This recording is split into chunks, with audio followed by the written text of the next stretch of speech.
Imagine a hardened, isolated Wyoming rancher hiding a terrified 6-year-old girl in a freezing barn, risking federal prison to protect his niece from a broken legal system and a wealthy, abusive father.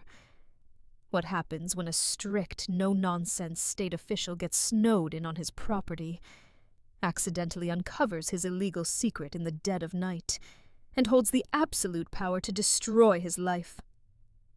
With a single phone call, welcome to our channel, your sanctuary for deeply moving Western romance, where we explore the untamed beauty of cowboy life, the fierce protective nature of maternal love, and the profound healing power of human empathy in the harshest of lands. Today's story, The Cowboy Had a Secret Child, is a powerful reminder that true justice isn't always found on a piece of paper, and that the strongest love often blooms in the most unexpected, broken places, when two mature souls choose to stand together against the storm. If you believe that human compassion is stronger than the law, please hit that like button. Share this story with someone who appreciates a rugged, heartfelt Western. Leave a comment with your thoughts, and subscribe to our channel for more unforgettable tales of the frontier. The wind sweeping across the Wyoming basin didn't just blow, it hunted. It scoured the snow-packed plains, biting through layers of denim and canvas, searching for a weakness in the armor of anyone foolish enough to be outside. Elias Thorne was outside. He had been since 4 in the morning. At 46, Elias was a man carved from the very landscape he worked. The lines around his eyes were deepened by years of squinting into the sun and the biting frost, and his broad shoulders carried a tension that had nothing to do with the physical labor of running the Blackwood Ranch. Right now, he was taking a heavy steel wrench to a frozen water trough valve, his breath plumbing in the frigid air like engine exhaust. He didn't hear the truck approaching until the crunch of heavy tires on the packed ice of his long driveway broke through the howling wind.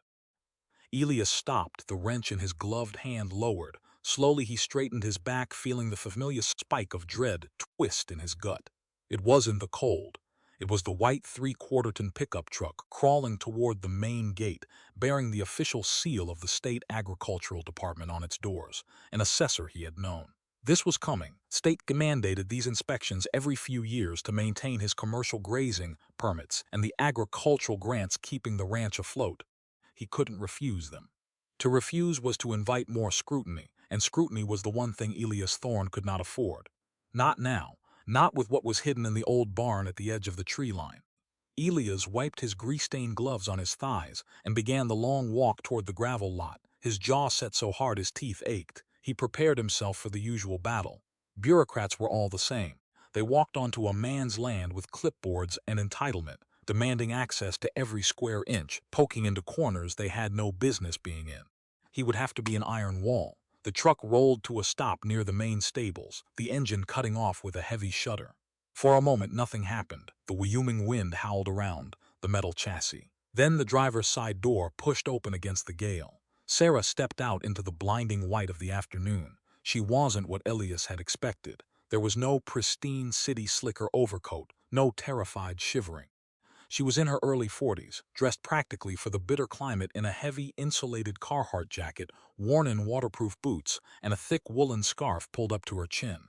Her dark hair was sensibly tied back. Though a few strands had already been whipped loose by the wind, she didn't look at the sprawling, desolate beauty of the ranch with awe or disdain.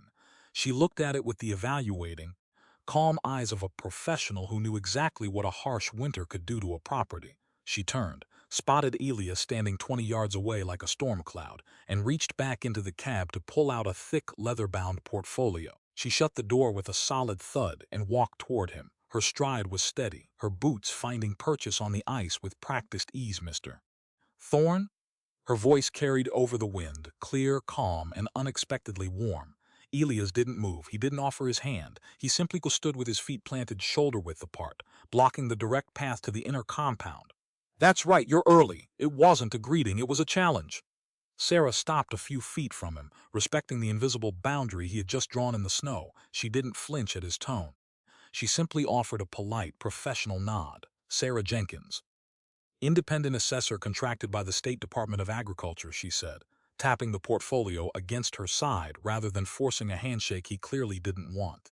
I know the notice said the window was between Wednesday and Friday, but the weather reports are showing a major front moving in by tomorrow night. I figured it was best to get ahead of the storm so I don't get snowed in and disrupt your operation any longer than necessary. Elias narrowed his eyes, studying her face. He was looking for arrogance, for the typical bureaucratic pushiness. He saw only practical exhaustion. She had the look of a woman who had seen her fair share of hard lives and hard men, a woman who valued efficiency over pleasantries. My operation is fine, Elias rumbled, his voice like grinding stones. But since you're here, we might as well get the ground rules straight. I appreciate that, Mr. Thorne. I prefer clear parameters, Sarah replied smoothly, pulling a pen from her breast pocket. She didn't take his hostility personally.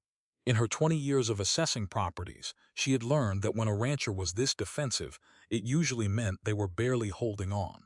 She had gone through a bitter, exhausting divorce 3 years ago that had drained her of any desire for unnecessary conflict. She was here to do a job, evaluate the cattle health, check the land usage, and leave. Elias turned slightly, pointing a thick, gloved finger toward the expansive lower pastures. The main herds are down in the South Valley. You have full access to the winter grazing grounds, the feeding silos, and the new veterinary stables right here. He paused, the muscle in his jaw ticking.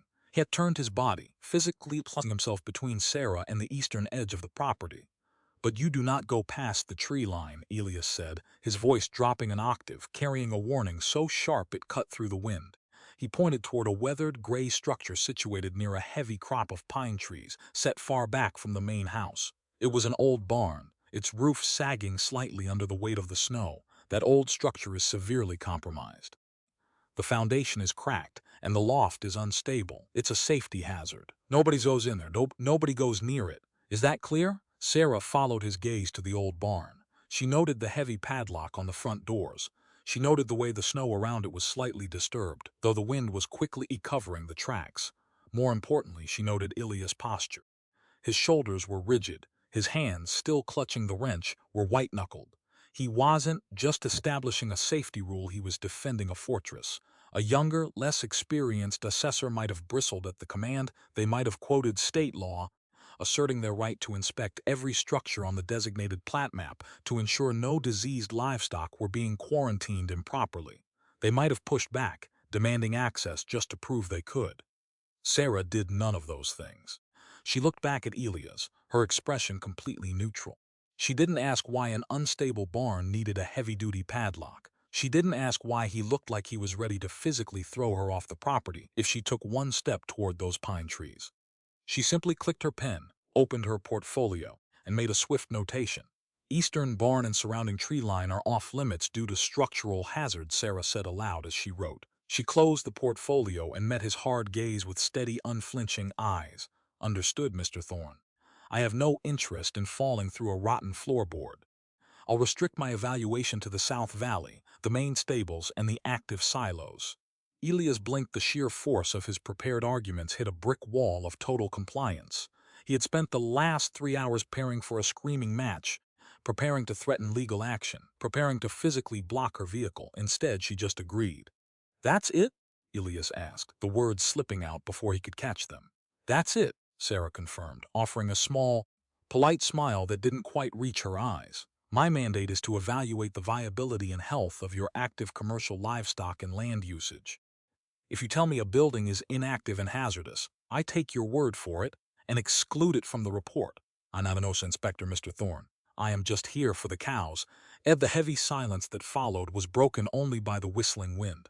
Elias stared at her, searching for the trick, the hidden agenda. But Sarah's posture remained relaxed. She wasn't challenging him. She wasn't trying to establish dominance.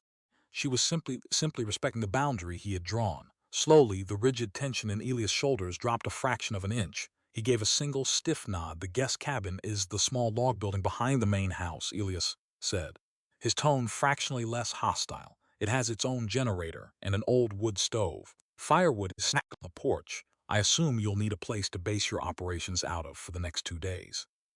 That would be perfect, thank you, Sarah said. She turned back toward her truck. I'll get settled in and start my counts in the South Valley before we lose the daylight. I won't need anything from you, Mr. Thorne, please. Go back to your work. Elias stood in the freezing yard and watched her go.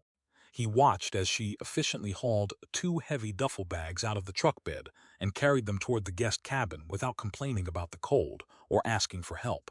He remained outside for another hour, finishing the repair on the water valve, but his eyes kept darting back toward the guest cabin and then toward the old barn in the trees. Inside the guest cabin, Sarah unpacked her gear. The space was small, dusty, but adequately warm once she got the wood stove burning. She set her laptop on the small wooden table and looked out the frosted window.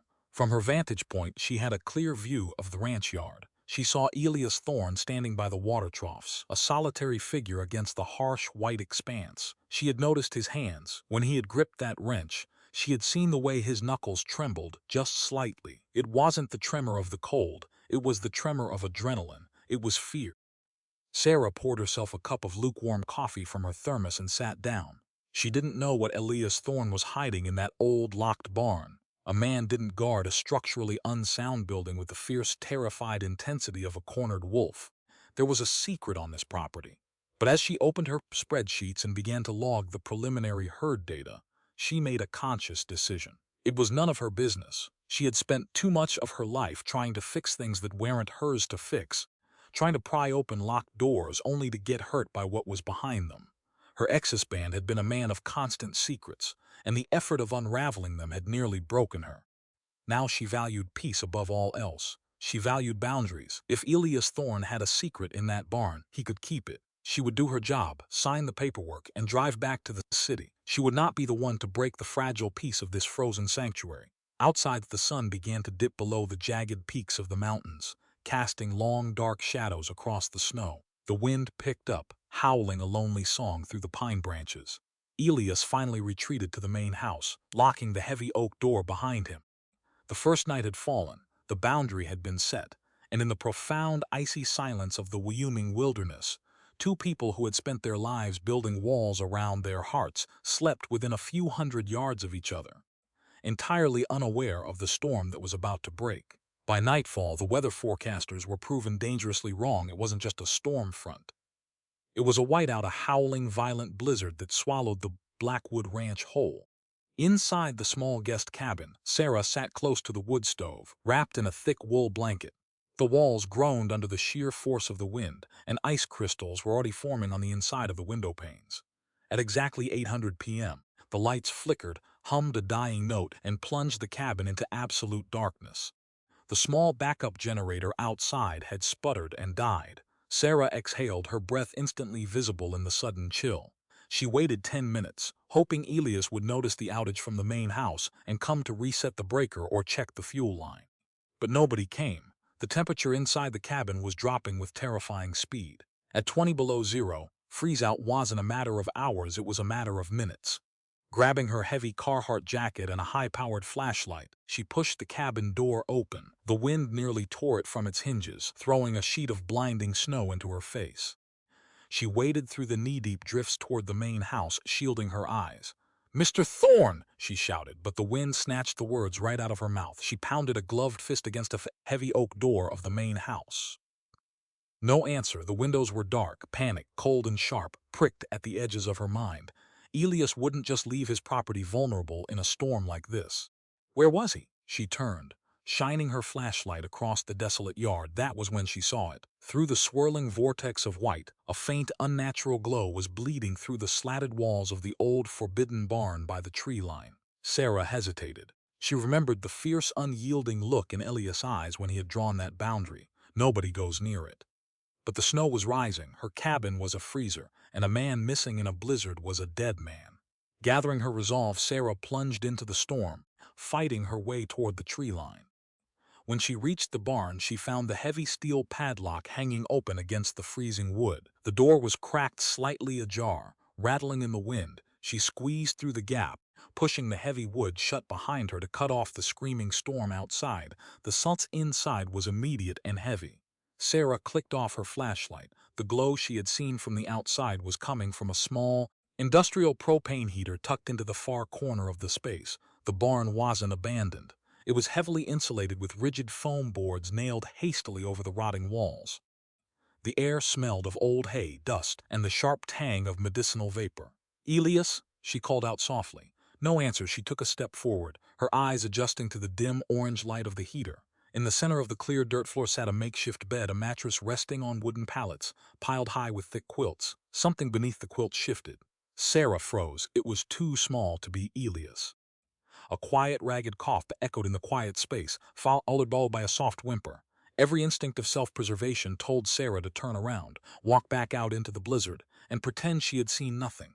She had promised herself a life free of other people's messy, broken secrets, but the whimper came again, pitiful and weak. Sarah dropped her flashlight and crossed the room. She knelt beside the mattress and gently peeled back the heavy layer of quilts.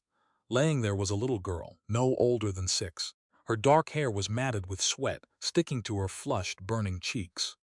She was shivering violently, her tiny hands clutching the edge of the blanket in a white-knuckled grip. Her breathing was shallow and dangerously fast. Sarah pulled off her glove and pressed the back of her hand against the child's forehead. She recoiled slightly. The girl was burning up. Her fever was easily cresting 103, approaching the danger zone for a child small.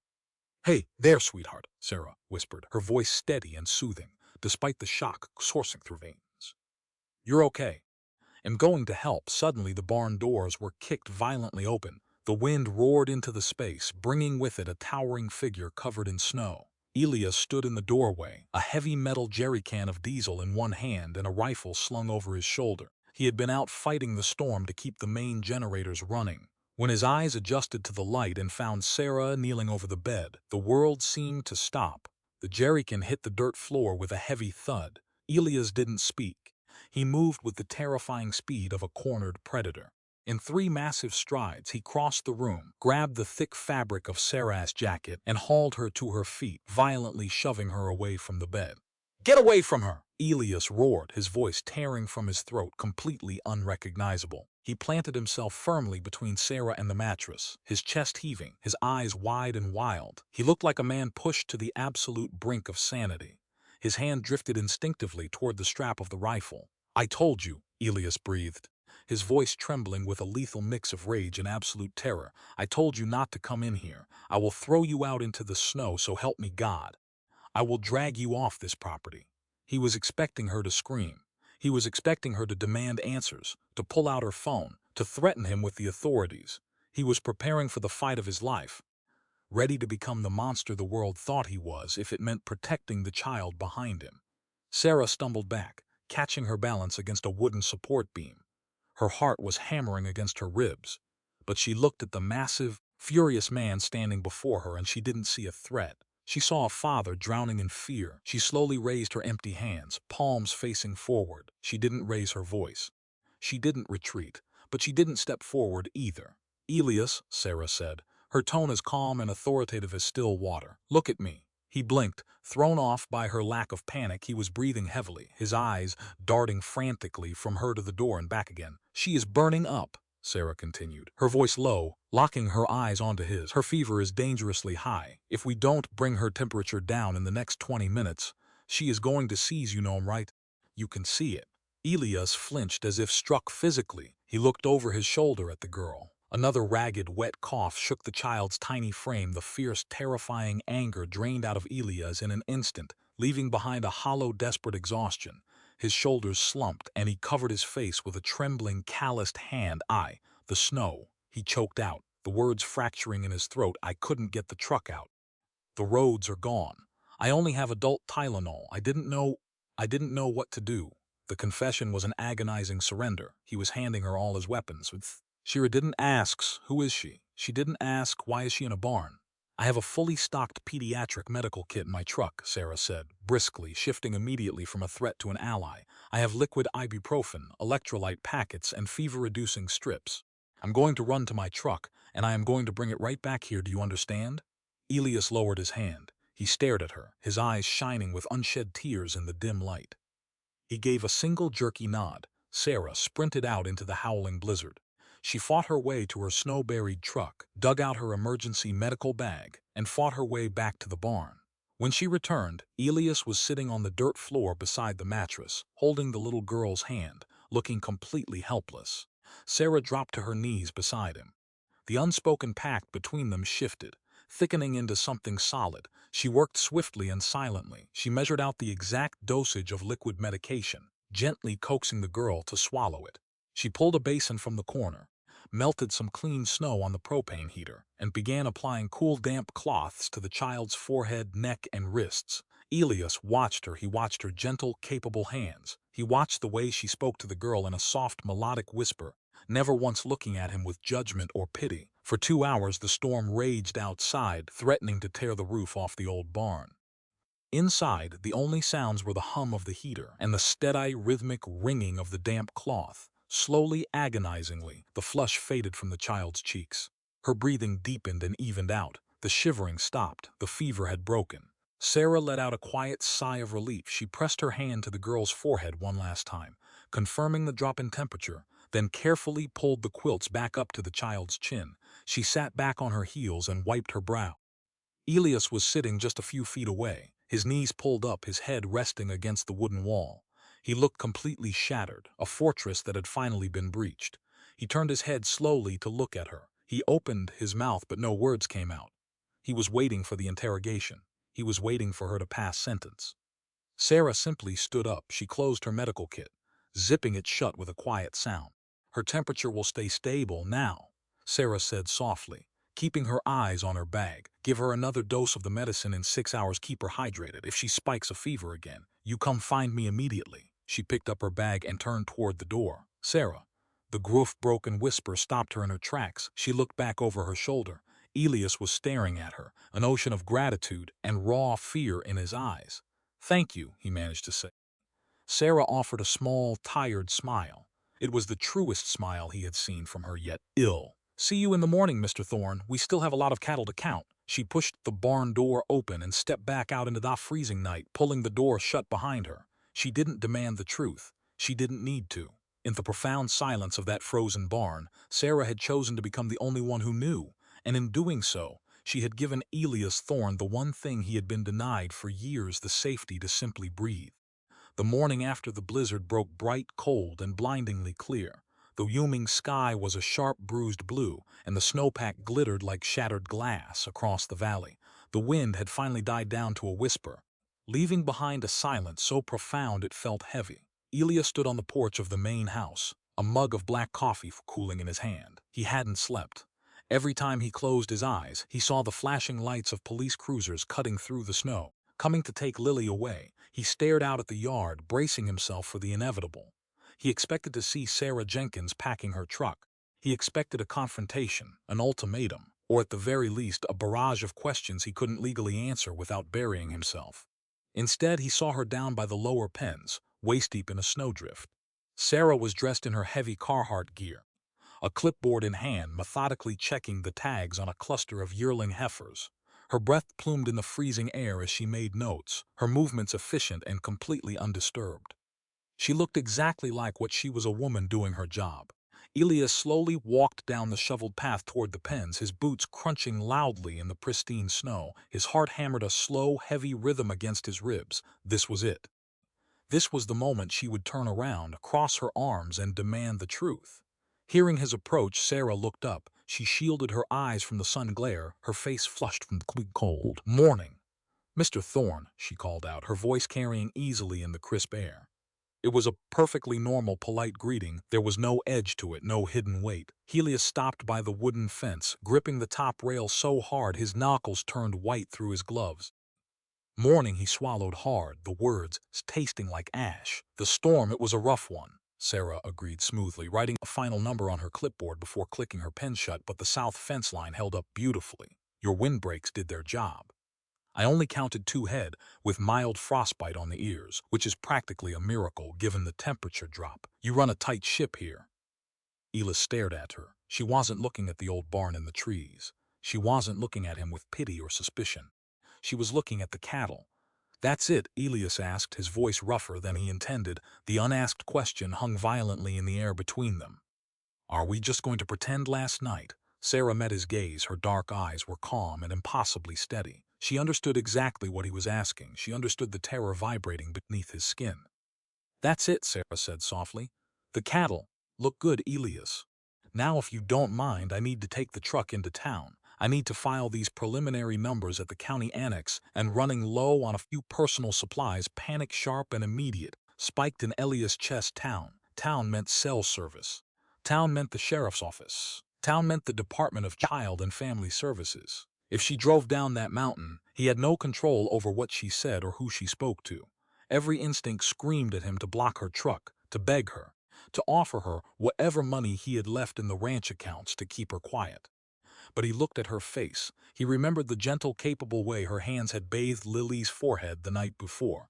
He remembered how she had stood between him and his own panic. If she wanted to ruin him, she could have done it last night. Elias forced his hands to release their death grip on the fence rail. He took a slow, agonizing breath and stepped back, giving her a single, tight nod. Roads should be clear by now. County plows run early on the main highway. Thank you. "I'll be back before noon to finish the silo inspection," Sarah said. She turned and walked toward her truck, leaving him standing in the snow. Elias watched her taillights disappear down the long, winding driveway. The next 3 hours were the longest of his life. He chopped firewood until his shoulders burned and his hands blistered through his gloves, using the grueling physical labor to drown out the voice in his head, telling him he had just made a fatal mistake. Just before noon, the familiar rumble of the white three-quarter-ton pickup echoed across the valley. Elias froze mid-swing, the axe buried deep in a pine log. He watched as Sarah parked near the guest cabin. No police cruisers followed her, no unmarked government vehicles, just Sarah. She stepped out of the truck carrying 2 plastic grocery bags. She didn't look toward the woodpile where Elias was standing. She walked toward her cabin, but midway there she changed direction. She walked straight up the steps to the main house's front porch. Elias held his breath. Sarah didn't knock, she didn't call out for him. She simply set one of the brown paper bags gently on the wooden bench beside the door. Then she turned, walked to her cabin, and closed the door behind her. For a long moment the ranch was silent again. Slowly, Elias pulled the axe from the wood. He walked across the yard, his legs feeling like lead, and climbed the porch steps. He stared at the brown paper bag for a full minute before he finally reached out and opened it. Inside, resting on top, was a brand new box of children's liquid ibuprofen, grape flavored. Beneath it lay a thick fleece-lined children's winter coat in a soft shade of yellow, a pair of woolen mittens, and a brightly colored picture book about wild horses. Tucked into the front cover of the book was a small blank piece. No note, no demands, no expectations. Elias pulled the small yellow coat from the bag. The fabric was incredibly soft against his calloused hand. A sudden, overwhelming tiredness gripped his throat, and for the first time in 3 years, the burning sting of tears breached his eyes. He didn't just feel relieved, he felt seen. Sarah hadn't just kept his secret, she had protected his dignity. She hadn't forced him to humiliate himself with explanations or apologies. She had simply looked at a broken, terrified man trying to protect a sick child, and she had decided to help carry the weight. She didn't use her power against him. She used it to buy a little girl a winter coat. Elias looked across the snowy yard toward the small, quiet guest cabin. The walls he had spent years building around himself, the walls of anger and isolation and fierce, lonely independence, didn't shatter violently. They simply melted, quietly and inevitably, like snow under the morning sun. He took the bag, walked into the main house, and locked the door behind him. The pact was sealed, and for the first time since his sister had died, Elias Thorne didn't feel entirely alone in the world. The uneasy peace of the Blackwood Ranch was shattered just past 2 in the afternoon. The roar of a heavy engine echoed off the snow-capped ridges, distinctly different from the familiar rumble of Sarah's work truck. Elias was by the tractor shed, greasing the joints of the snowplow, when he saw the vehicle clear the ridge. It was a dark green SUV, heavily modified for off-road weather, with the gleaming gold star of the county sheriff's department emblazoned on the door.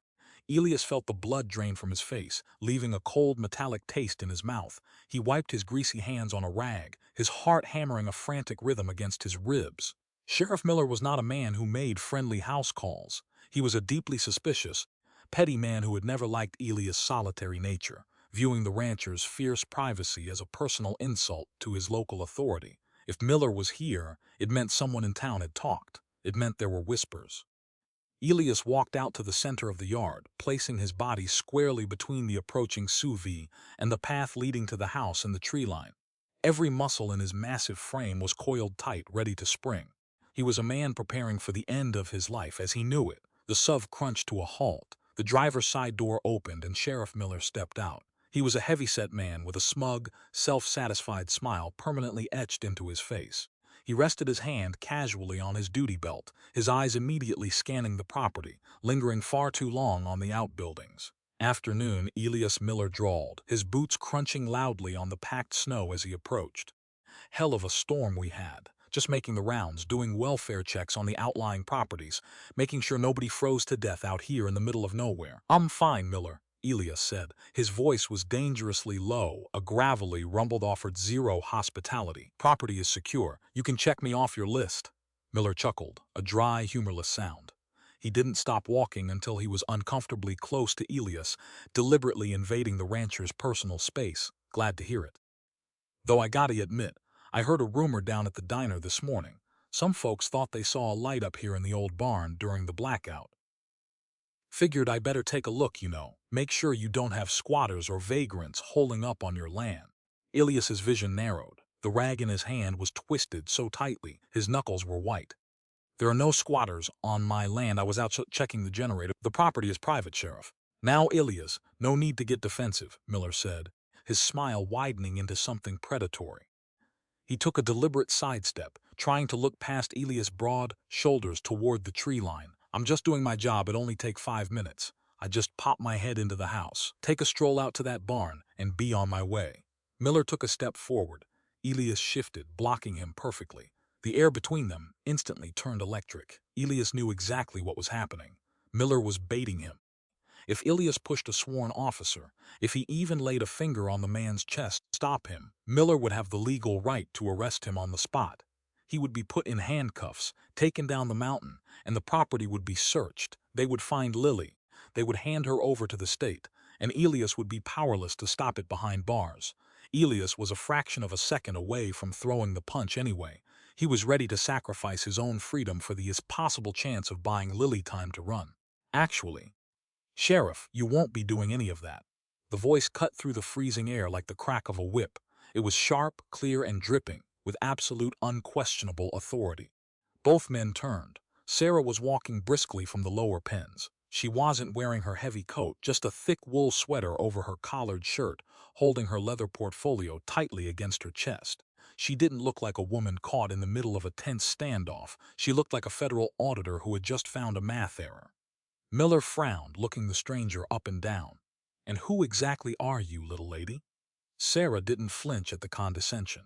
She walked right up to the men, smoothly stepping between Elias and the sheriff. She turned her back slightly to Elias, effectively shielding him with her own body, and faced Miller with eyes as cold as the Wyoming ice.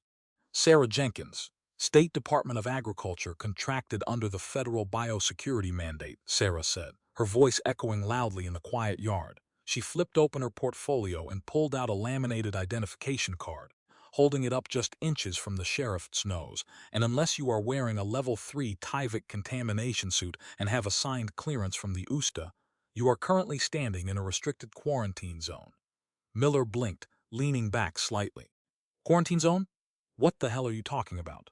I'm the county sheriff. I don't care if you're the governor, Sarah fired back without missing a beat, her tone flawlessly bureaucratic and completely intimidating. This property is currently under a federal agricultural assessment. We have identified several heads of cattle in the South Valley, presenting with symptoms consistent with a highly contagious bovine respiratory strain. By stepping out of your vehicle, you have already breached the preliminary biosecurity perimeter. Miller looked nervously down at his boots, then over at Elias, who was staring at Sarah in absolute stunned silence. Now, Sarah continued, her voice rising in volume, clicking her pen with a sharp, aggressive snap, I am required by federal law to log every unauthorized individual who enters a quarantine sector. I need your badge number, your commanding officer's direct line, and the license plate of that vehicle. If you've tracked any contaminants back to town, the CDC and the Department of Agriculture will be holding your department financially liable for the entire county's livestock culling. Miller's smug smile vanished entirely. The sheer weight of the acronyms, the threat of federal involvement, and Sarah's unshakable, terrifying confidence completely dismantled his authority. He was a small-town bully who liked to intimidate isolated ranchers. He had absolutely no desire to tangle with the federal government. Hold on now, there's no need for all that, Miller stammered, taking a quick step backward toward his SUV. I was just doing a routine check. Nobody told the county dispatch about a quarantine. The paperwork was filed digitally this morning. Sarah lied effortlessly, her face a mask of bureaucratic impatience. If you check Title 9 of the Code of Federal Regulations, you'll find that local law enforcement does not supersede federal agricultural lockdowns. I suggest you get back in your vehicle, Sheriff, and I highly recommend you wash your boots with bleach before you walk into your station. Miller didn't say another word. He turned, practically jogging back to his SUV. He threw himself into the driver's seat, slammed the door, and threw the engine into reverse. In less than 20 seconds, the vehicle was speeding back down the driveway, kicking up a rooster tail of snow in its hasty retreat. Sarah stood perfectly still, watching the road until the SUV disappeared over the ridge. The heavy silence of the mountain returned. Slowly she lowered the portfolio. The aggressive bureaucratic armor melted away, leaving her shoulders slumped with sudden exhaustion. She let out a long, shaky breath, the cold air hitting her lungs. Elias stood behind her, completely immobilized. He had spent his entire life fighting his own battles. He had taken the punches, carried the weight, and built walls of ice and anger to keep the world away. Never, in 46 years, had anyone ever stepped in front of him to take the hit. Sarah turned to face him. Her hands were trembling slightly from the adrenaline crash, but she managed a small, reassuring smile. I don't think hell'll be coming back anytime soon, she said softly. He looked at her. He didn't see an assessor anymore. He saw a protector. He saw a woman who had just lied to a sworn officer, risking her own pristine career and legal standing, all to protect a man she barely knew and a child she had met in the dark. He took a step toward her, closing the physical distance between them. He didn't have the words to encompass the sheer magnitude of what she had just done. Instead, he reached out his massive calloused hand, gently wrapping around her trembling fingers. Sarah, Elias whispered, his voice cracking under the weight of 1,000 unspoken thank yous. She didn't pull away. She let him hold her hand, offering him the quiet, steadfast strength he so desperately needed. In the freezing shadow of the mountains, surrounded by secrets and the threat of the outside world, the foundation of an unbreakable trust had just been poured in stone. The transition from the freezing yard to the inner sanctum of the main house happened without a word. After Sheriff Miller's taillights faded into the white expanse, Elias simply turned to Sarah, his jaw tight, and nodded toward the heavy oak door of his home. It was an unspoken invitation, a crumbling of the final wall. He couldn't leave Lily in the damp cold of the barn for another night, and he refused to let Sarah sleep in the drafty guest cabin after what she had just done for him. By nightfall, the Blackwood Ranch had settled into a profound, isolated quiet. The wind had exhausted itself, leaving behind a stillness so absolute it felt heavy. Inside the main house, the living room was bathed in the warm, flickering gold of a roaring fire. The space was purely functional leather furniture worn soft by years of use, heavy wool rugs over hardwood floors, and walls devoid of photographs or sentimental clutter. It was the house of a man who lived entirely in the present, because the past was too painful to frame. Leslie was fast asleep on the oversized sofa, buried beneath a mountain of thick quilts, and wearing the soft yellow fleece coat Sarah had bought her. Her breathing was deep and even, the terrifying rattle in her chest completely gone. Sarah sat in a wingback chair near the hearth, holding a heavy ceramic mug of black coffee between her palms to absorb the heat. She watched the fire dance, giving Elias the space he needed. He was sitting on the edge of the stone hearth, his large forearms resting on his knees, staring into the rolling flames as if trying to decipher a message in the embers. The adrenaline of the afternoon had burned off, leaving behind a quiet, raw exhaustion. For a long time, the only sound in the room was the crackle of the dry pine and the soft ticking of a grandfather clock in the hallway. Her name was Clara, Elias said. His voice was a low, gravelly rasp that barely broke the silence, but it carried the weight of a physical blow. Sarah didn't startle, she didn't press him to continue. She simply turned her head, fixing her calm, dark eyes on him. And listen, she was my younger sister, 7 years between us, Elias continued, his gaze never leaving the fire. She was the only gentle thing this family ever produced, soft-spoken, trusted everyone. When our folks passed, this ranch fell to me. But Clara, she wanted the city. She wanted the life that didn't involve mending fences and praying for rain. He paused, a muscle ticking in his tight jaw. He reached up, rubbing the back of his neck with a calloused hand. She found a man in Denver, Vance. He was a corporate real estate broker, wore expensive suits, drove a fast car. Everything a small-town girl thought was a fairy tale. Elias let out a bitter, hollow exhale that sounded like a dry cough. But men like Vance don't love women, they collect them, and when they get bored, they break them. Sarah's grip tightened slightly on her coffee mug. She knew the type of man Elias was describing. She had spent a decade married to a man whose cruelty was hidden behind a charming smile and a pristine reputation. She knew the invisible bruises that kind of abuse left behind. Clara tried to leave him twice, Elias said, his voice thickening. Both times he used his money and his lawyers to drag her back. He threatened to take Lily. He told Clara that with her lack of income and her history of instability, he caused no judge in the state would give her custody. He convinced her she would never see her daughter again if she walked out the door. Elias finally tore his eyes away from the fire and looked at Sarah. The raw vulnerability in his expression was devastating. It wasn't the look of a tough cowboy, it was the look of a brother who had failed to protect his blood. 8 months ago, Clara was driving Lily to a pediatric appointment, Elias said, the words coming out clipped and mechanical, as if speaking them smoothly would tear his throat apart. It was raining.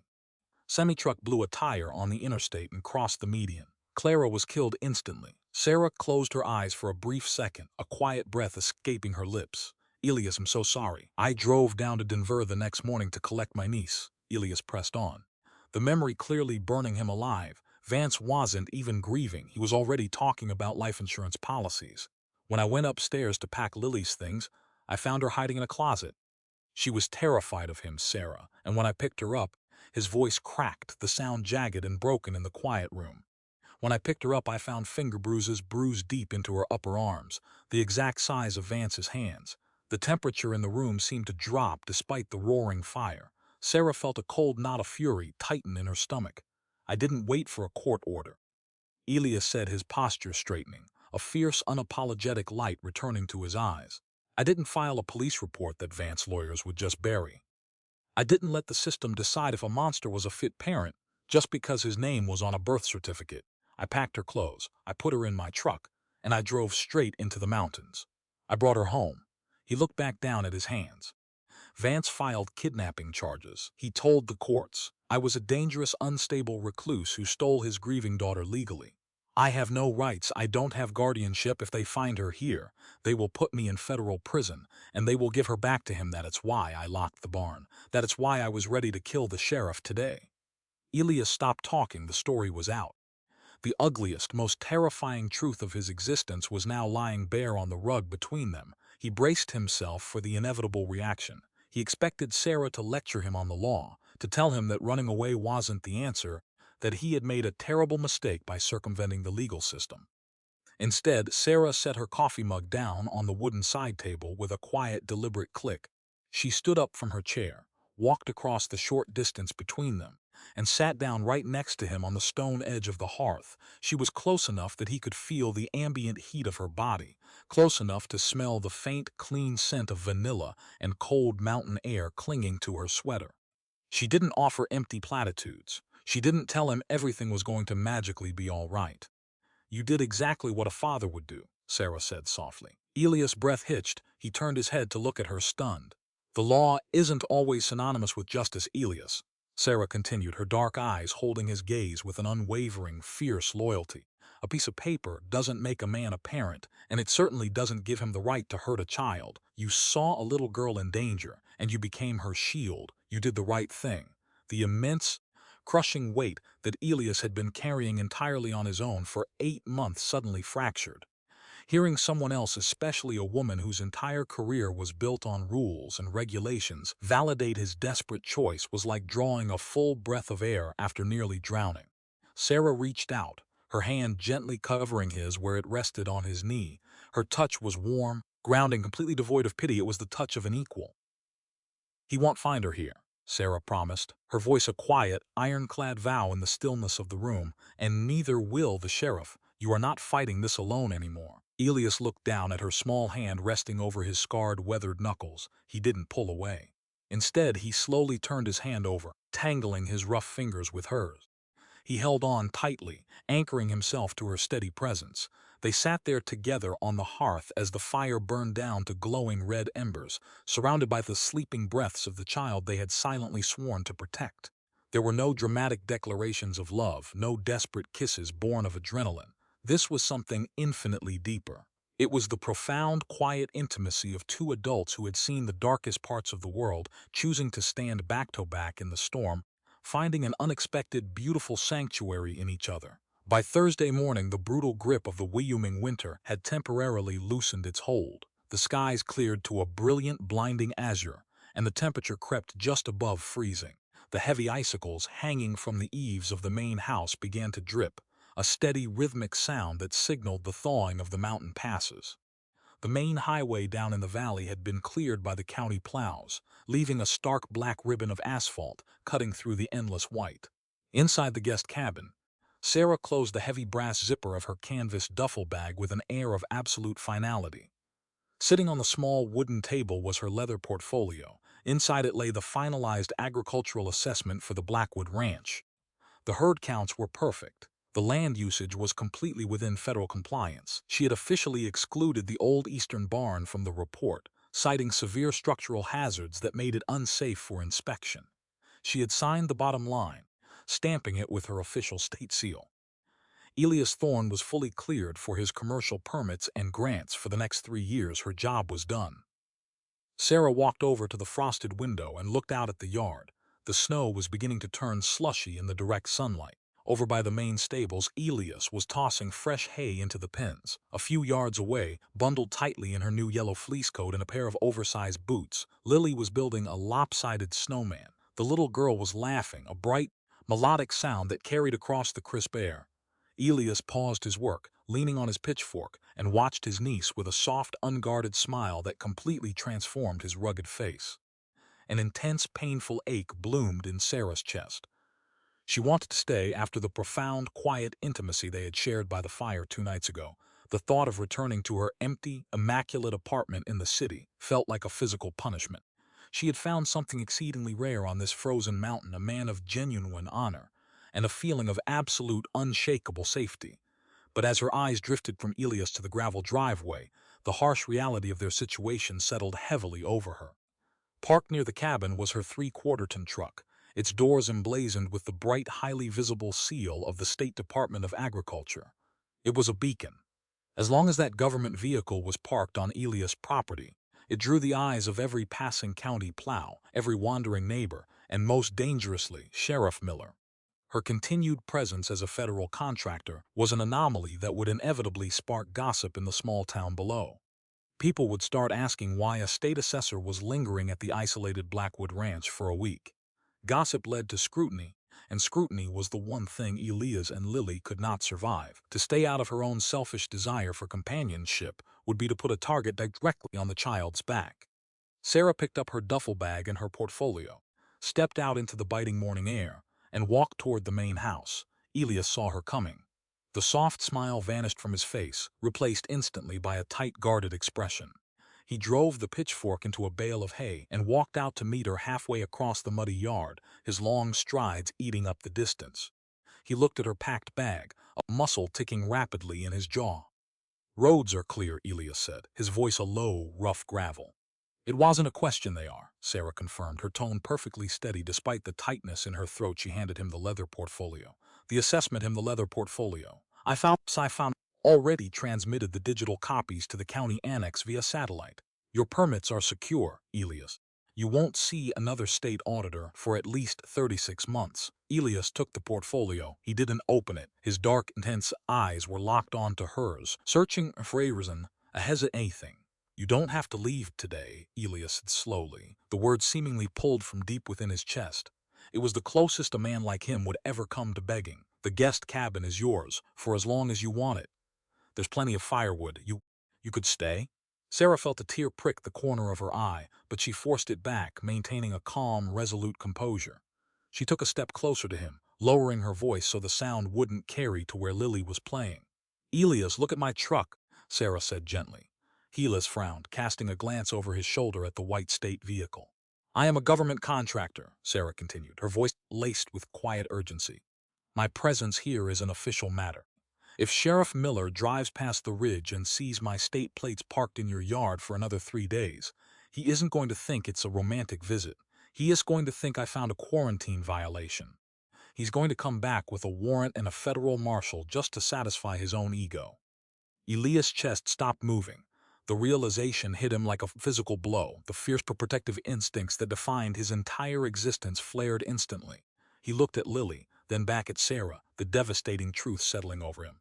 "I am the outside world, Elias," Sarah whispered, the heartbreak finally bleeding into her tone. "And right now, the outside world is the most dangerous thing to that little girl. The safest thing I can do for both of you is to drive down that mountain and make everyone believe that the Blackwood Ranch is nothing but an empty, boring cattle operation." Elias closed his eyes, a ragged exhale escaping his lips. He understood. God, he understood perfectly. It was the brutal, agonizing logic of a parent's sacrifice. He couldn't argue with her, because she was entirely right. She wasn't running away from him, she was falling on her sword to protect his family. When he opened his eyes again, the profound respect and admiration he felt for this woman radiated from him like heat. He dropped the portfolio onto a nearby wooden crate. He didn't care if anyone was watching from the distant highway. He reached out with both hands, his large, calloused palms gently framing Sarah's face. Sarah let out a shaky breath, leaning into his warm, rough touch. "I have spent my whole life fighting people who wanted to take things from me," Elias murmured, his thumbs lightly brushing across her cheekbones. "I never knew what it felt like to have someone give something up just to keep me safe." "Keep her safe, Elias," Sarah replied, her voice breaking just a fraction. "Keep her hidden. Don't let anyone pass past that gate." "I won't," he promised fiercely. He leaned down and pressed his lips to her forehead. It wasn't a desperate, fiery kiss. It was a slow, deliberate seal of absolute trust and deep, mature affection. He lingered there for a long moment, breathing in the scent of her hair, committing the feeling of her presence to memory, before slowly pulling away. Sarah stepped back. She walked over to where Lily was patting snow onto her snowman. She crouched down, giving the little girl a warm hug. "You be good for your uncle, okay?" Sarah told her with a bright smile. "Are you coming back?" Lily asked, her big brown eyes looking up innocently. Sarah's heart shattered entirely, but she kept her smile fixed in place. "I have to go check on some other cows, sweetie. But you have a beautiful home here." She stood up, gave Elias one last lingering look that spoke volumes, and walked to her truck. She threw her bag into the passenger seat, climbed in, and started the heavy engine. She didn't look back as she put the truck in gear and began the slow, winding descent down the mountain. Elias stood in the slushy yard, the icy wind picking back up, whipping his jacket around him. He watched the white truck until it completely disappeared behind the tree line, leaving nothing but tire tracks in the snow. The ranch was silent again. He was safe. Lily was safe. But as he looked out over the vast empty expanse of his property, Elias Thorne had never felt so entirely alone. 3 weeks passed. The brutal, fuming winter slowly began to break, surrendering to the muddy, unpredictable thaw of early spring. The heavy snowdrifts receded, revealing the dark, wet earth beneath. For Elias Thorne, those 21 days were marked by a fragile, quiet rhythm. He fixed the fences, tended the calving heifers, and spent the evenings teaching Lily how to read by the fire. It was a good life, but the silence in the house was deafening. Every time he looked at the empty wingback chair by the hearth, or saw the fresh tire tracks drying in the driveway mud, an undeniable ache settled in his chest. Sarah's absence was a physical weight. She had kept her word, protecting their secret with her departure, but in doing so, she had taken the newly found warmth of the Blackwood Ranch with her. Elias was by the main water trough, showing Lily how to break the morning surface ice with a wooden mallet. When the illusion of safety shattered, it wasn't the sound of a single truck. It was the synchronized, heavy rumble of multiple engines climbing the mountain grade. Elias straightened up, dropping the mallet, his heart slammed against his ribs with terrifying force. He stepped in front of Lily instinctively, his eyes fixed on the ridge. 3 vehicles crested the hill and turned down the long driveway. 2 were silver sedans bearing the distinct blue and yellow decals of the State Highway Patrol. But it was the leading vehicle that made the blood freeze in Elias' veins, a sleek, black, heavily tinted luxury SUV that looked entirely alien against the rugged mountain landscape. "Lily," Elias said, his voice entirely devoid of panic. Though his hands were trembling, "run to the house. Go to my bedroom, lock the door, and do not come out until I tell you go." Now Lily took one look at her uncle's face, dropped her little mittens, and sprinted for the porch. Elias waited until he heard the heavy oak door slam shut before he turned back to the yard. He unclipped the heavy canvas jacket he was wearing, freeing his arms for movement, and walked toward the center of the gravel lot, the vehicles parked in a tight semicircle, effectively blocking any path of escape. 4 state troopers stepped out of the cruisers, their hands resting cautiously on their utility belts. From the passenger side of the black SUV emerged a woman in a severe gray pantsuit, clutching a thick manila folder. Then the driver's side door of the SUV opened.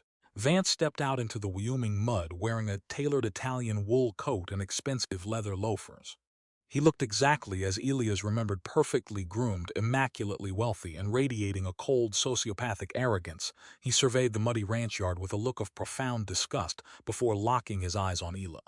He smiled, a thin, reptilian stretching of the lips that held absolutely no warmth. "Hello, Elias," Vance said smoothly, casually buttoning his coat against the chill. "You're a hard man to find. I have to admit, hiding out in this frozen wasteland was a clever move. It took my private investigators months to pull the interstate toll camera footage from the night you took her." Elias didn't speak. He calculated the distance between himself and Vance. 12 feet. He could cross it in 1 second. He could wrap his hands around the man's throat before the troopers even cleared their holsters. Every violent, protective instinct screamed at him to tear the man apart. "Mr. Thorne." The woman in the pants spoke up, stepping forward. "I, Agent Davis, with the Department of Child and Family Services. We are accompanied by the state police executing a federal family court order." She held out the manila folder. "You are currently in violation of a custody mandate. We are here to remand the minor Lily Vance into the custody of her biological father. He killed her mother," Elias snarled, his voice a lethal, low rumble that caused 2 of the troopers to unclip their holsters. "He beat my sister until she couldn't breathe, and he left bruises on that little girl's arms. He is not taking her anywhere." Vance sighed dramatically, shaking his head with mock pity. "Still telling those same delusions, Elias? Clara was unstable, and you kidnapped my grieving daughter right out of her bedroom. You were lucky I am a forgiving man, or I'd have the troopers arrest you right now for child abduction. But I just want my daughter back." "Elites," Trooper said, taking a cautious step forward. His tone was firm but not entirely unsympathetic. He was a local man, and he knew Elias by reputation. "Don't do this. He has the paperwork. It's signed by a federal judge in Denver. As far as the law is concerned, you have 0 custodial rights. If you fight us, you are going to catch a felony assault charge on a law enforcement officer, and you will go to federal prison. And he will still take the girl." The words hit Elias like a physical blow to the chest, driving the air from his lungs. The trooper was right.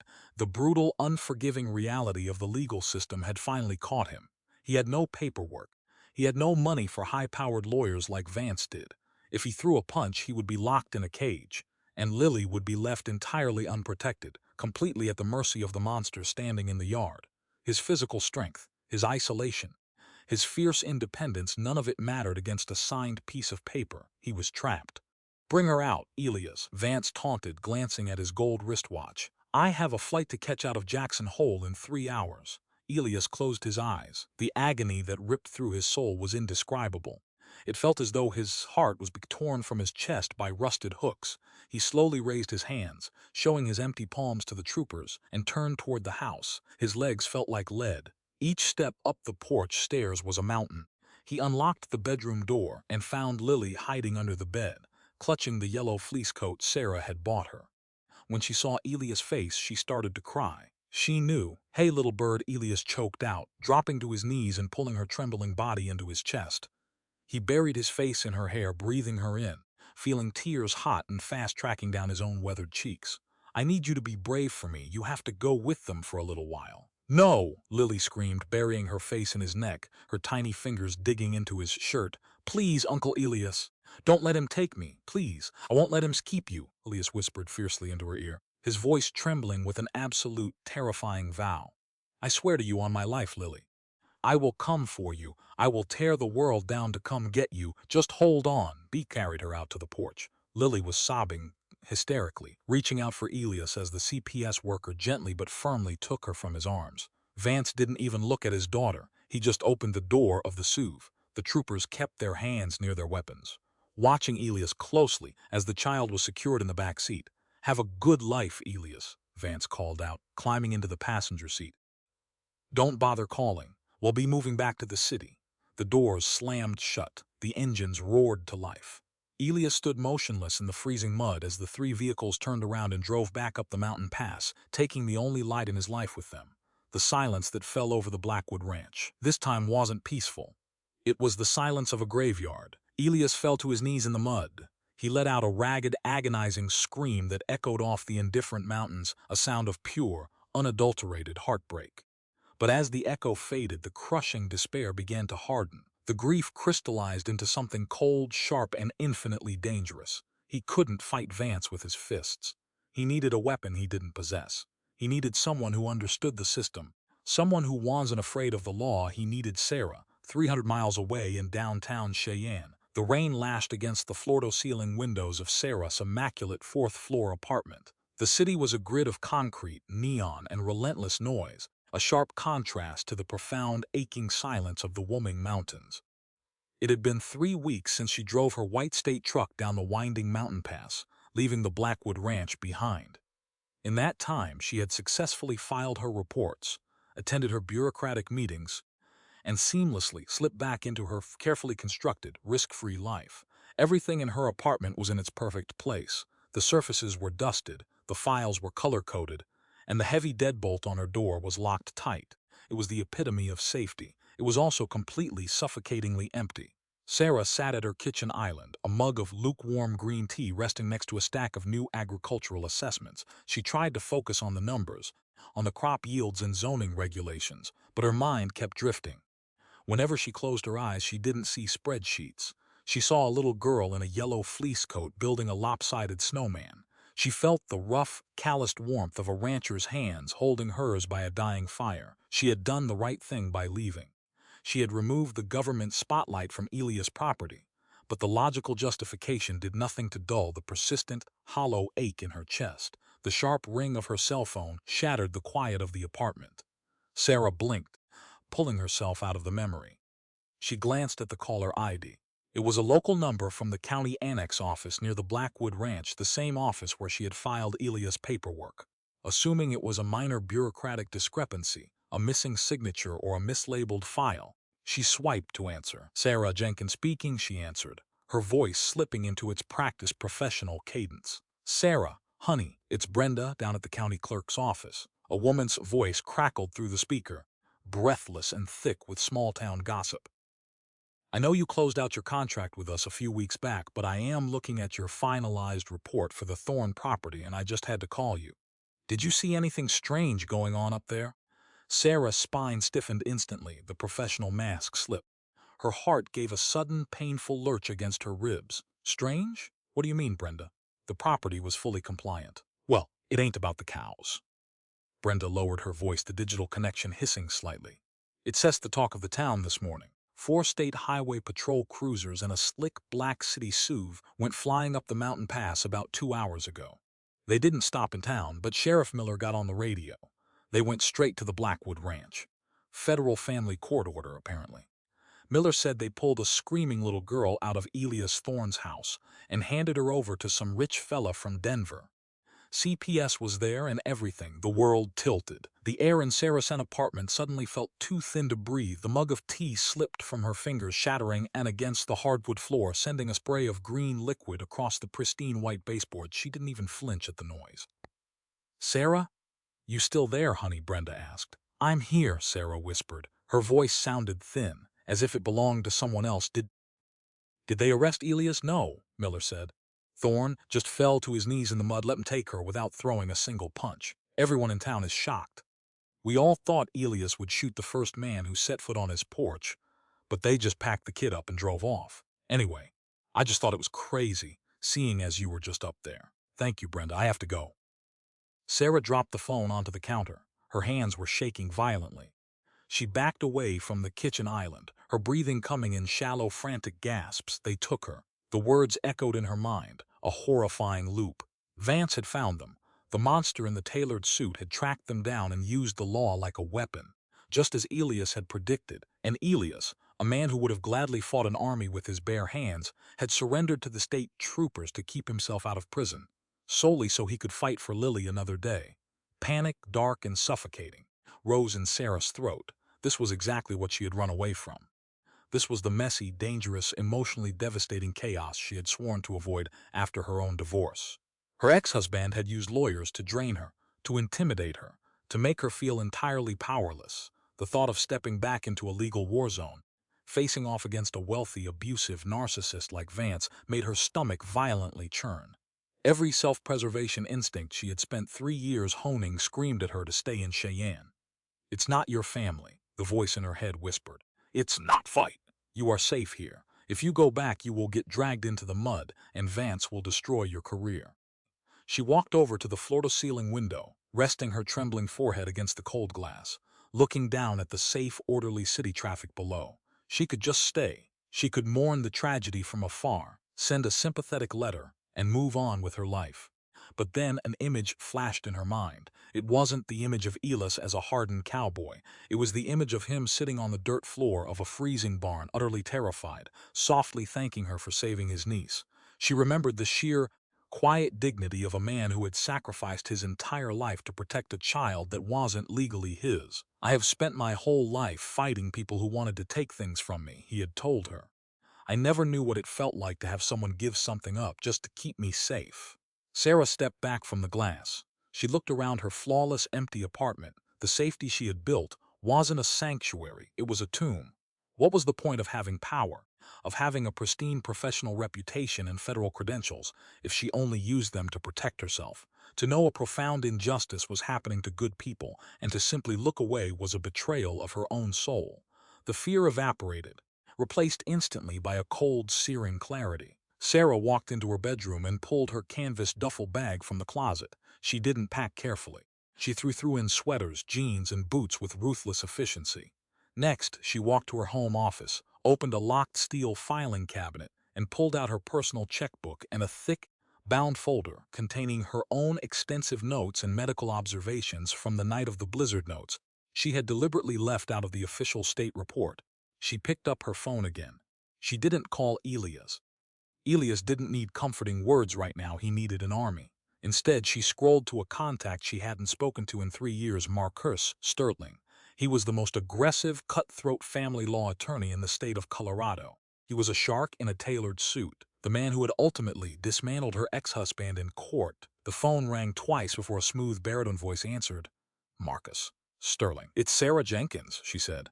Her voice was no longer shaking, it was forged in steel. No. There was a brief pause. "Sarah, it's been a long time. Are you finally ready to sue the state for underpaying you?" "I need a favor," Sarah stated, her tone entirely devoid of pleasantries. "I need you to drop whatever you are doing. I am texting you the name of a man named Vance, currently residing in Denver. He just executed a custody extraction on a 6-year-old girl in Wyoming under a federal court order. I need you to file an emergency injunction to halt his custody, and I need you to represent the uncle. I am paying your retainer out of pocket, and I am acting as the primary character witness and federal investigator." Marcus whistled softly into the receiver. "An emergency injunction against a biological father with a signed court order, Sarah. That is a bloodbath waiting to happen. The burden of proof is astronomical. Why are you getting involved in this?" Sarah slung the heavy canvas bag over her shoulder and grabbed her car keys. She looked back at her safe, quiet apartment one last time before stepping out into the hallway. "Because," Sarah said, her voice echoing with the absolute conviction of a woman going to war, "he has the paperwork, but I have the truth. Have the injunction ready by morning." Marcus him driving back into the storm. The fluorescent lights of the Denver family courthouse buzzed with a sterile, suffocating hum. Elias Thorne sat on a hard wooden bench in the corridor, looking entirely out of place in a stiff, borrowed suit that dug uncomfortably into his broad shoulders. He had been here for 2 days, 2 agonizing days of preliminary hearings, filing desperate motions and watching Vance's high-priced legal team systematically dismantle his life. The court-appointed attorney sitting next to Elias was already packing his briefcase, quietly advising him to accept a plea deal for supervised visitation. Biology and wealth, the attorney had explained with a sympathetic sigh, were an insurmountable wall. Elias stared at the scuffed linoleum floor, his massive hands clasped together so tightly his knuckles ached. He had failed. The promise he had made to Lily in the freezing mud of his ranch felt like ashes in his mouth. He was a man who could tame a wild horse and survive a mountain blizzard. But in this sterile hallway, against men who used laws like scalpels, he was entirely powerless. "Mr. Thorne, they ready for us inside to finalize the transfer of jurisdiction," the tired attorney murmured. Elias didn't move. He closed his eyes, preparing to walk into that courtroom and sign away his soul, when the heavy double doors at the end of the corridor swung open with a resounding crack. Elias looked up, and the breath caught in his throat.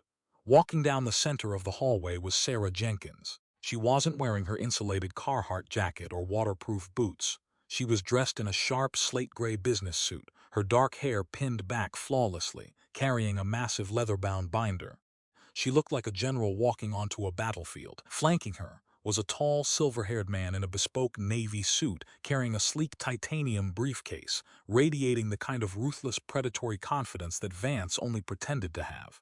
Sarah didn't look at the opposing counsel mingling near the water fountain. She walked straight to Elias. He stood up, towering over her, his eyes wide with a mixture of shock and desperate unspoken hope. "Sarah, what are you?"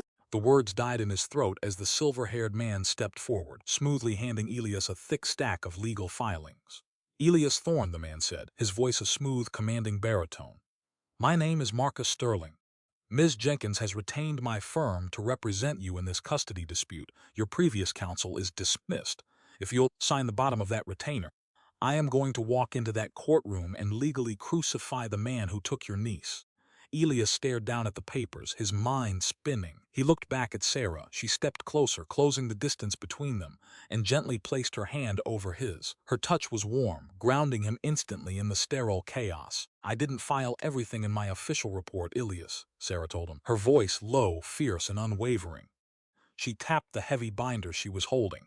"I documented the blizzard. I documented Lily's fever, the horrific living conditions Vance forced her into before the accident, and the physical bruises I saw on her arms when I treated her. I am a federally contracted agricultural assessor and a licensed medical professional. I am a mandated reporter. I have sworn affidavits, character witnesses from town, and a complete psychological profile proving that the Blackwood Ranch is a sanctuary, and that Vance is an abuser." Elias looked down at her, the immense crushing weight on his chest finally fracturing. He wasn't just relieved, he was profoundly moved to the very core of his being. Sarah had left the safety of her quiet life, risked her pristine career, and poured her own money into hiring a legal shark, all to step into the darkest, most terrifying moment of his life. She had actively chosen his battle. "You came back," Elias whispered, his voice thick with raw emotion. Sarah squeezed his hand, her dark eyes locking onto his with absolute unyielding loyalty. "I told you, Elias," she said softly, a fierce smile finally breaking across her face. "You are not fighting this alone anymore. Now let's go get our girl back." The legal battle didn't drag on for months. It ended in a brutal, decisive slaughter that lasted less than 3 days. Marcus Sterling did not just defend Elias, he systematically dismantled Vance, as carefully constructed facade of respectability. Armed with Sarah's meticulous documentation, her date-stamped federal agricultural logs, and her unimpeachable testimony as a neutral, mandated reporter, Sterling painted a horrifying and legally binding picture of a wealthy abuser using the system to terrorize a traumatized child. Faced with Sarah's sworn medical observations of the bruising and the very real threat of federal child endangerment charges, Vance's high-priced lawyers panicked and advised an immediate surrender. Vance relinquished all parental rights, signing the permanent guardianship papers with a shaking hand before fleeing the courthouse to avoid the press Sterling had threatened to call. The heavy wooden gavel fell, and for the first time in nearly a year, Elias Thorne took a full, unburdened breath.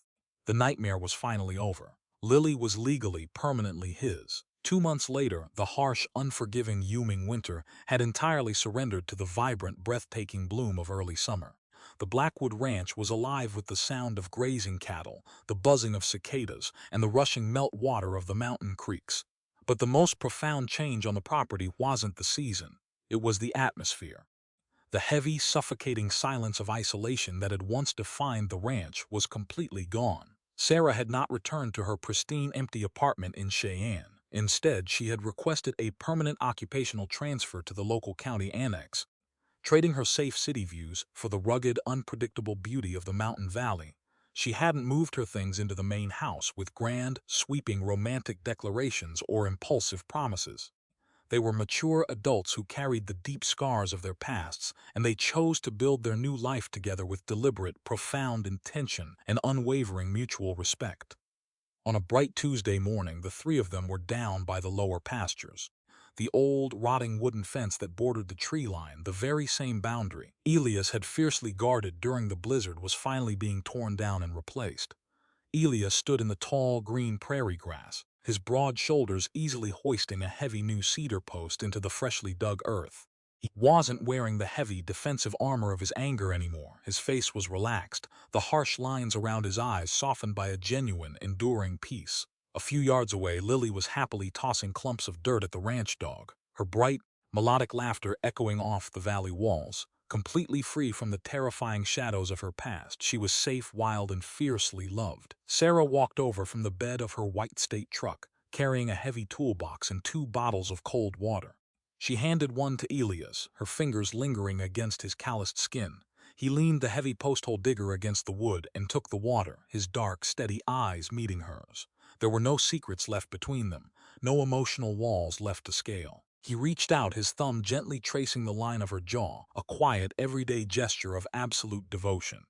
"Looks like a solid foundation," Sarah noted softly, gesturing to the new fence line they were building together. Elias looked at the newly set cedar, then at Lily playing in the sun, and finally back to the remarkable woman who had bravely stepped into his storm and refused to leave. "It is," Elias murmured, pulling her close against his chest, resting his chin on the top of her head. "It's built to last." They stood together in the golden morning light, surrounded by the quiet triumph of their survival. They had chosen the hard path, faced the brutal reality of the world, and forged a beautiful, unbreakable family from the profound strength of human compassion. All characters and situations in this book are fictional and developed for narrative purposes. The author does not intend to reflect or comment on any real individual or event. Readers should approach the story as a work of fiction, not as an off-factual account. As we close the final chapter of this journey, I want us to take a moment to reflect on the deeper trails this story traveled.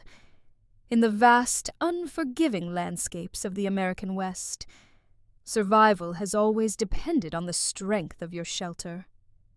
But this story asks us to look closer and define what true shelter really is. At its core, this narrative explores the profound difference between the rigid letters of the law and the beating heart of true justice. Society often tells us that a piece of paper, a birth certificate, or a court order is what defines a parent. But Elias and Lily show us that family is not born from legalities. It is forged in the fires of sacrifice. It is the desperate, terrifying choice to protect the vulnerable, even when the system calls you a criminal for doing so. Elias teaches us that the highest moral law we can obey is human compassion. Then we have Sarah, a woman who had built an impenetrable fortress around her own life. Through her eyes, we learn one of the most difficult lessons of adulthood. True safety doesn't come from avoiding the storms of other people. It comes from finding the courage to stand in the freezing rain beside them. In our darkest moments, we don't need pity.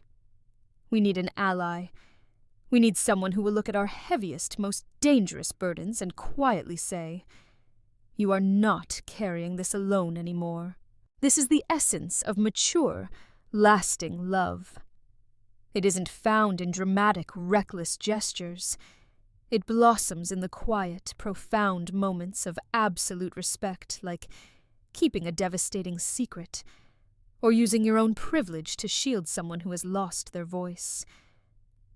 The moral of this story is both simple and life-changing. Love is an action. It is the brave choice to use whatever power we hold, not to build higher walls for ourselves, but to become a sanctuary for someone else. In the end, the greatest frontier we can ever conquer isn't the wild mountains. It is the boundaries of our own hearts, learning to step into the mud, to protect the innocent, and to ultimately heal together.